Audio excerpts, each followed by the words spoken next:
지난 4일이었죠. 박근혜 대통령의 대국민 담화문 발표가 있었는데요. 박 대통령은 담화문을 발표하는 내내 굳은 표정과 또 분노에 섞인 목소리를 내비쳤습니다. 이 때문에 논란이 뜨거운데요. 이에 관련해서 아주경제 주진 기자와 함께 얘기해 보도록 하죠.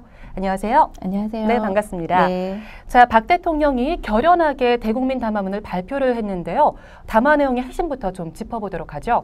먼저 정보조직 개편안 처리에 대해서 강한 메시지를 전했어요. 네. 박 대통령은 어제 담화에서 여야 대치로 지금 표류 중인 정부조직 개편안을 2월 임시국회 시한인 5일까지 꼭 처리해달라고 강한 메시지를 보냈습니다. 네. 특히 박 대통령은 안보와 경제가 지금 심각한 위기에 처해 있는데 국정 운영이 계속 차질을 빚고 있다면서 이는 헌정사상 초유의 일이라며 굉장히 강한 어조로 반박을 했는데요. 네. 특히 김종훈 미래창조과학부 장관 내정자가 전격적으로 사퇴하는 거에 대해서 상당한 안타까움을 표하면서 조국을 위해 헌신한 분들을 더 이상 좌절시키지 말아달라 이렇게 간곡하게 얘기를 하기도 했습니다. 현재 뉴미디어 관할권을 지금의 방송통신위원회에서 또 미래부로 이관을 하느냐 마느냐로 여야가 또 첨예하게 대립하고 있죠. 네, 그렇습니다.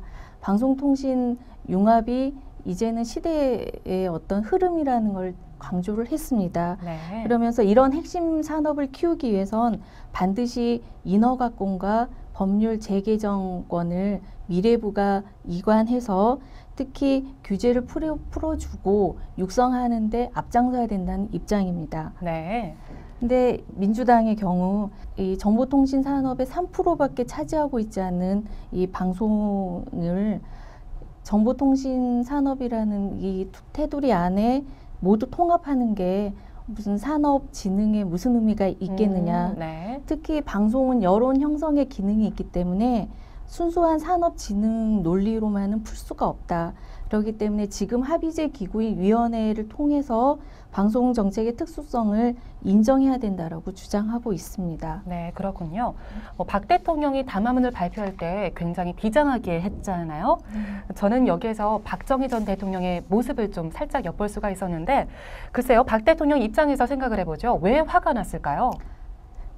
일단 박 대통령의 입장에서는 자신의 국정 철학과 또 핵심 공약으로 내세운 미래창조과학부가 같은 핵심 국정 과제가 민주당에 의해서 상당히 왜곡된 뜻으로 비춰지는 데 대한 안타까움이 있었던 것으로 보입니다. 네, 여야가 팽팽한 줄다리기를 하면서 더디지만 그래도 협상을 해나가는 그런 형국이었잖아요. 네. 그런데 어떻게 보면 새로운 변수가 등장한 셈인데 여야의 입장을 한번 들어보죠. 네. 박 대통령의 대국민 담화에 대해서는 정치권에선 대부분 좀 부정적인 입장이 강한 것 같습니다. 네. 특히 여당인 새누리당 안에서조차 청와대가 전면에 나서면서 여당의 존재감이 좀 없어진 게 아니냐라는 푸념 섞인 호소도 좀 나오고 있고요. 특히 한 여당 의원 같은 경우 협상이 99%까지 다 왔는데 대통령 담화 때문에 좀 어려워진 게 아니냐. 네. 특히 야당인 민주당의 경우 너무 격하게 반발을 하고 있는 상황입니다. 네. 박 대통령의 담화 정치가 일방통행적인 네. 오만과 독선을 보여준 유신 독재를 보는 것 같은 그때로 돌아간 것 같다는 모습이다라는 비판을 하고 있고요. 특히 문희상 비대위원장 오늘 의원총회에서 대통령이 정부조직 개편안에 대해서 감나라 대추나라 이렇게 얘기를 하는 거는 국회 입법권을 무시한 처사다. 그래. 특히 권력의 방송장악 의도에 대해서는 1%도 허용하지 않겠다라고 못을 받고 있어서 앞으로 여야 대치 상황은 더 갈등이 더 커질 것 같습니다. 네, 그렇습니다. 여당과 야당은 박근혜 대통령의 이번 대국민 담화에 대해서 굉장히 부정적인 입장이거든요. 그런데 글로벌 리서치의 여론조사 결과에 따르면 국민의 약 66%가 이 대국민 담화에 공감을 한다고 대답을 했다고 합니다. 이렇게 보면 내용상 공감은 하지만 문제는 화를 내는 대통령이라는 이미지가 각인이 된 거겠죠. 국민들의 입장은 어떤지 궁금하네요. 네. 새 정부 출범한 지 일주일이 넘도록 손을 놓고 있을 수밖에 없는 입장에 대해서는 공감을 하긴 하지만 네. 정치권을 설득하는 소통 방식에 있어서는 문제가 있지 않느냐라는 인식을 하고 있는 것으로 보이는데요. 네.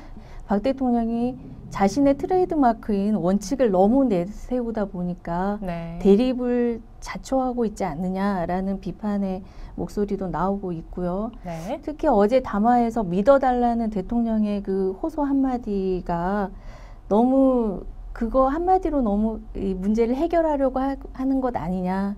그렇죠. 예. 예전에 노태우 전 대통령도 믿어주세요라는 거를 밀고 네, 나갔었죠. 예. 그래서 박 대통령의 태도가 너무 감정적이고 독선적이다라는 좀 이미지를 심어주는 것 같습니다. 그래서 네. 이런 대통령의 모습이 앞으로 국정 운영을 해 나가는데 상당한 걸림돌이 될 것이란 전망도 나오고 있어서요. 그에 대한 피해는 앞으로 국민이 보지 그렇죠. 않을까라는 우려가 나오고 있습니다. 네, 그렇습니다. 논란이 되고 있는 박 대통령의 대국민 담화론에 대해서 얘기를 해봤는데요. 한국 최초의 여성 대통령인 만큼 국민들은 강인하지만 자유로운 리더를 원하지 않을까 생각을 해봅니다. 다음 주에 또 새로운 정치 이슈로 저희는 찾아뵙도록 하겠습니다. 고맙습니다.